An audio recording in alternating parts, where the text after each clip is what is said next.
تین کام انسان کو امیر بنا دیتے ہیں، پریشانیوں میں مبتلا ہے تو پریشانیاں بھی ختم ہو جاتی ہیں، لیکن وہ تین کام ہیں کون کون سے، جاننا نہیں چاہو گے؟ چلیے تو شروع کرتے ہیں۔ اگر پلے کر دیا ویڈیو کو تو جانکاری پوری لے کر کے جانا۔ میں الحمدللہ علماء کرام کے بیانات آپ کو سنواتا رہتا ہوں، مفتی سلمان اظہری اور بہت سارے علماء کرام۔ آج ہم مولانا انس سے جانیں گے کہ وہ تین کام کون سے ہیں کہ جن سے ہماری پریشانیاں بھی ختم ہوں گی اور الحمدللہ اللہ ہمارے رزق میں برکت عطا فرمائے گا۔ تو میرے عزیز مکمل بنے رہنا، ویڈیو لمبی ہو سکتی ہے لیکن بات بہت کام کی ہے۔ پہلی بار آئے ہوں تو ہم سے جڑ جائیے کیونکہ ہم ہمیشہ اچھے اور سچے ہی پیغام آپ کو دیتے ہیں۔ چلیے شروع کرتے ہیں۔ السلام علیکم ورحمۃ اللہ وبرکاتہ۔ میرے پیارے عزیز دوستو، تین ایسے کاموں کے بارے میں آپ کو بتانے کے لیے جا رہا ہوں۔ اگر کوئی بندہ ان تین کاموں کو کرنا شروع کر دینا تو اس کے پاس کبھی دولت کی کمی نہیں رہے گی، اس کے پاس کبھی پیسوں کی کمی نہیں رہے گی، اس کے پاس کبھی یوں سمجھیے گا کہ دولت کی کمی نہیں رہے گی۔ اب آئیے گا وہ تین کام کون کون سے ہیں، حدیث پاک کی روشنی میں آپ کی خدمت میں رکھنے کے لیے جا رہا ہوں۔ دیکھیے گا، سب سے پہلا عمل، سب سے پہلا کام یہ ہے نماز کی پابندی۔ جیسے کہ مسند احمد کے اندر حدیث پاک ہے، نبی کریم صلی اللہ تعالی علیہ وسلم نے ارشاد فرمایا کہ جس نے نماز کی حفاظت کی، مطلب یہ جس نے 5 وقت کی نماز کی پابندی کی، وہ اس کے لیے قیامت کے دن نور، دلیل اور یوں سمجھیے گا کہ نجات کا سبب ہے۔ نور ملے گا اور دلیل اور نجات کا سبب۔ آگے ہے کہ نماز صرف روحانی سکون ہی نہیں دیتی بلکہ اللہ تبارک و تعالی اس بندے کی رزق میں برکت عطا فرماتا ہے۔ جو بندہ 5 وقت کی نماز پابندی سے پڑھتا نا اور اپنے رب سے رو کر کے دعا مانگتا ہے تو اللہ پاک اس کے رزق میں برکتیں عطا فرما دیتا ہے۔ اور احیاء العلوم کے اندر حضرت امام محمد غزالی رحمۃ اللہ تعالی علیہ فرماتے ہیں کہ جو شخص نماز کا اہتمام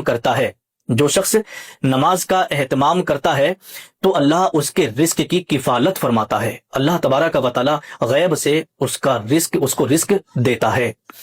تو پہلا عمل آپ کو کیا کرنا ہے؟ پابندی کے ساتھ نماز پڑھنا ہے، چاہے کچھ بھی ہو لیکن آپ کو نماز نہیں چھوڑنا ہے۔ بہت سارے لوگ ایسے ہیں جو نمازوں سے دور ہیں، بہت سارے لوگ ایسے ہیں جو جمعے کے جمعہ نماز پڑھ کے آ گئے، یا کچھ لوگ ایسے بھی ہیں جو سال بھر میں نماز پڑھنے کے لیے جاتے ہیں۔ میرے پیارے عزیز دوستو، پھر وہ شکایت کرتے ہیں کہ ہمارے رزق میں برکت نہیں ہو رہی، ہم بہت زیادہ پریشان ہیں، کاروبار نہیں چل رہا ہے۔ لیکن اللہ کے نبی کا جو فرمان ہے آپ اس پر عمل کریں، 5 وقت کی آپ نماز پڑھیے گا، انشاءاللہ تبارک و تعالی آپ کی ساری پریشانی دور ہو جائے گی اور آپ کی ساری مشکلیں ختم ہو جائیں گی۔ پہلا عمل آپ کو کیا کرنا ہے؟ نماز۔ نمبر 2، دوسرا کام جیسے کہ صحیح مسلم شریف کی حدیث پاک ہے، حضور صلی اللہ تعالی علیہ وسلم نے ارشاد فرمایا کہ دوسرا کام کرنا ہے صدقہ دینا، جو بھی آپ کی حیثیت ہو۔ اگر آپ کتنے بھی غریب ہیں، آپ کا کاروبار نہیں چل رہا ہے، آپ بالکل برباد ہیں، اگر ایک وقت کا بھی کھانا آپ کو مل رہا ہے نا تو آپ اسی میں سے صدقہ کریے گا۔ دیکھیے گا، صدقہ جو ہے، اگر آپ راستے سے گزر رہے ہیں، کسی کو آپ نے سلام کر لیا، مسکرا کر کے دیکھ لیا، یا مسکرا کر کے کسی سے کلام کیا، سلام کیا، تو مسکرا کر کے سلام کرنا بھی کیا ہے؟ یہ صدقہ ہے۔ راستے سے آپ جا رہے ہیں، آپ نے پتھر اٹھا کر کے ایک طرف ڈال دیا تو یہ بھی صدقہ کرنے کا ثواب ملا کرتا ہے۔ آپ صرف نیت کریں، نیت کرنے سے ہی اللہ تبارک و تعالی صدقے کا ثواب عطا فرما دیتا ہے۔ آپ کو اگر ایک وقت کا بھی کھانا مل رہا ہے، 2 وقت کی روٹی اگر آپ کو مل رہی ہے تو اس میں سے آپ یہ کریں کہ کچھ کھا لیں اور کچھ 2-4 دانے پرندوں کو کھلا دیں صدقے کی نیت سے۔ جو پرندے آپ کے یہاں چھت پہ یا گھر میں کہیں بھی ہوں وہاں ڈال دیں صدقے کی نیت سے۔ جو آپ کھانا کھا رہے ہیں، جو رزق اللہ نے آپ کو دیا اسی میں سے آپ 2-4 دانے ڈال دیں یا کسی جانور کو کھلا دیں، تو اس سے بھی صدقہ کرنے کا ثواب ملا کرتا ہے۔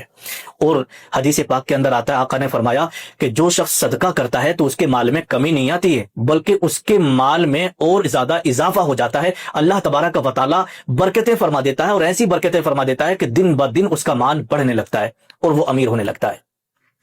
اور صدقہ کرنے سے بڑی بڑی جو آنے والی مصیبت ہوتی ہے نا وہ بھی ٹل جاتی ہیں، اور جس مصیبت میں بندہ چل رہا ہے، جس پریشانی میں بندہ پھنسا ہوا چل رہا ہے، اگر صدقہ کر دیا تو اس پریشانی کو بھی صدقہ کیا ہے؟ ختم کر دیتا ہے۔ صدقے سے وہ پریشانی بھی ختم ہو جاتی ہے۔ تو اس لیے جتنے بھی ہمارے اسلامی بھائی ہیں یا اسلامی بہنیں ہیں تو وہ یہ نہ سوچیں کہ ہم 1000 2000 یا 150 روپے کا ہی ہم صدقہ کریں، بلکہ جو کھانا آپ کھا رہے ہیں نا اسی میں سے آپ کچھ دانے پرندوں کو کھلا دیں، جانوروں کو کھلا دیں، جو آپ کھانے کے لیے آپ نے بنایا ہے، تو سمجھو آپ کی طرف سے صدقہ ادا ہو گیا۔ اللہ تبارک و تعالی آپ کا مال نہیں، آپ کی نیتوں کو دیکھتا ہے۔ اگر ہماری نیت خالص ہے نا اور اللہ نے وہی 2-4 دانے ہمارے قبول کر لیے اپنی پاک بارگاہ میں، جو آپ نے صدقہ کیے ہیں، پرندوں کو کھلائے نا، تو سمجھو آپ کا بیڑا پار ہو گیا، آپ کی مشکلیں ختم ہو جائیں گی، آپ کی پریشانیاں ختم ہو جائیں گی۔ تو جو